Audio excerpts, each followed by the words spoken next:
قاعده حکومت و اقتدار و قدرت مداری در جامعه اسلامی با قدیر معین شد، پایه‌گذاری شد. اهمیت قدیر اینه.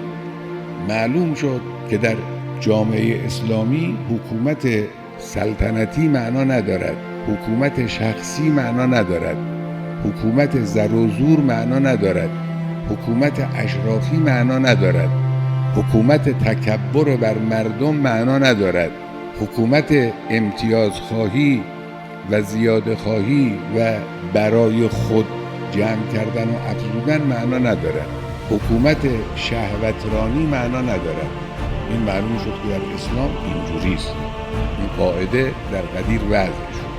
وقتی این قاعده وضع شد، یئس الذین کفروا من دینکم، دیگه دشمنها از اینکه بتوانند مسیر این دین را تغییر بدهند مایوس میشوند.